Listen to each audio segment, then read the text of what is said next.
Debate. So the debate, I've called it question time. It's not question time debate. Penny Mordaunt was there. She had the big hairdo. She's a wet. She's a wet. She's awful. She was standing next to Angela Rayner.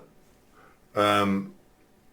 So those two got in a bit of a pitched battle with each other, which is quite good, really, because it kind of took the attention off Farage. But at one point, Penny Mordaunt said, this woman, she was talking about Angela Rayner, she wouldn't press the nuclear button, blah, blah, blah. Yeah. Kept going on about the nuclear button, because apparently Angela Rayner voted against nuclear weapons or something. It's academic, really. But she said, this woman here who won't press the nuclear button, she could be the Prime Minister in 4 years' time. And that really scared me. The idea that Angela Rayner could be the Prime Minister of this country. She can't even string a sentence together. During that presentation, she was talking about abject poverty, and she called it abstract poverty. Yeah. She doesn't even know the correct word to use in it. So the days when we used to have intellectuals running this country, people, because my view is, I want the Prime Minister, the people who run the country, to be cleverer than me. I don't want an idiot who's somebody who's stupider than me running the country. I want clever people looking after my interests. But we've actually got a real possibility here of Angela Rayner being the Prime Minister of this country. Is that not quite shocking to you? Not after we've just had Theresa May, Liz Truss and Rishi Sunak. It's just a different version of crap we've already had running the country. Yeah, but to be fair to Liz Truss, Theresa May, and Rishi Sunak, they are relatively well. And I don't want to sound classist here, but they are relatively well educated. And that was going to be my next point. You've sort of preempted.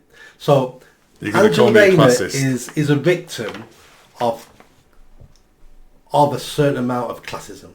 Not misogyny, because we treat all our politicians disgracefully anyway. But because of her accent, we automatically think she's stupid. She's had a poor education, but that wasn't her fault. That was by the school she went to. So there is an inherent classism there. Well, no, I disagree. I don't blame her for not being educated. I don't blame her.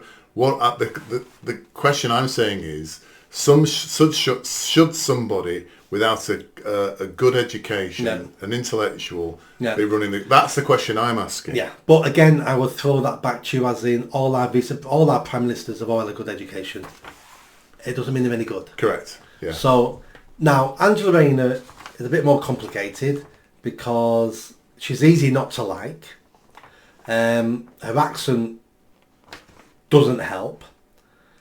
She comes across and is sometimes a nasty piece of work. Could she be our Prime Minister in the future? Well, how it works in the Labour Party is she would need to be voted as party leader by the party. But she's the deputy leader, isn't she? Yeah. So if something happens to Starmer, yeah, she don't become Prime Minister. That only happens in America.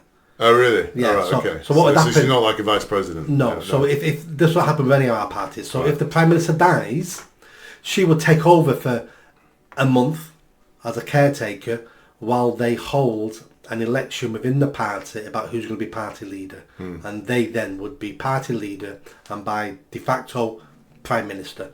So she's not a death away becoming that. She could win the election and then become our Prime Minister. But there's lots of people who have been Prime Minister that I saw the trigonometry interview with Liz Truss and I liked most of her policies. And I watched the interview with her and went, I can't believe you got that position. Really?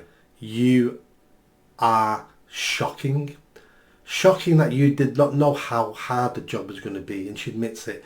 Shocking that you did not know people were going to block you.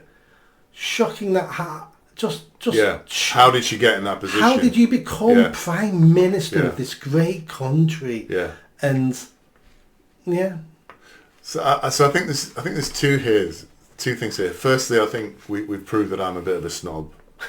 Because as I'm analysing this myself, I'm actually thinking you're right, and actually just thinking about who John Prescott used to be the Deputy Prime Minister as well, didn't he?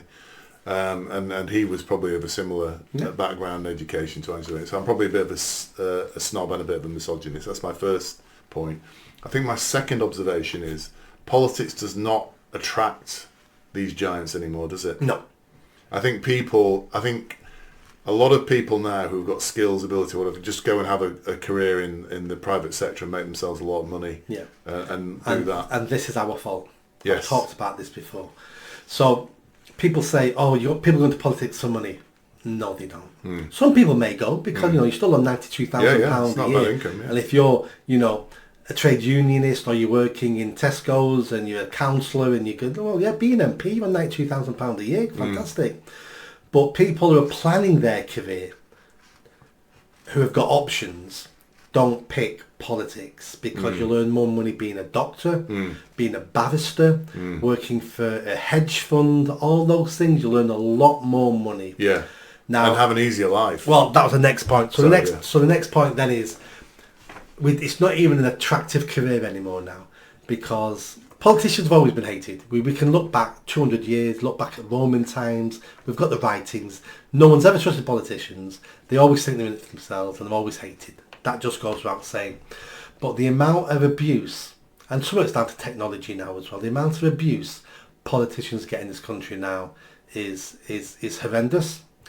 It puts the good and the great off from going into politics. So if you are a hedge fund manager and you've made your 4 billion, that's the sort of person who could do with being an MP, because they understand that sort of thing. If you're a world-class surgeon and you're beginning to retire, you'd be great as an MP. You'd bring so much stuff to the role and into Parliament, into the House of Lords. But those people then go, why would I go in that? Why would I want the abuse? I'll have protesters outside my house. I risk being killed to a certain extent. Recently, we've had 2 MPs murdered and loads assaulted and threatened every day. Why would the best of us want to be politicians? They wouldn't. So we need, as a society, as a nation, start working out how we're going to treat our politicians better. Now, we can't just treat them better, but what the answer is, we need to hold them accountable better, because then that will put off the chances going in. It's like, I'm not going to get away with any of that. We need to look at how we recruit people for members of Parliament, because it's not a job most people want, and therefore the talent in our country do not become our leaders. Did you like that video? I think you did. Hit the bell, give it a big thumbs up, comment, and don't forget, I'm standing for election in Oldham East and Saddleworth. So please share this video, speak to your family and friends if you live in Greater Manchester, and if you live in Oldham East and Saddleworth, make sure you vote for me. Catch you soon.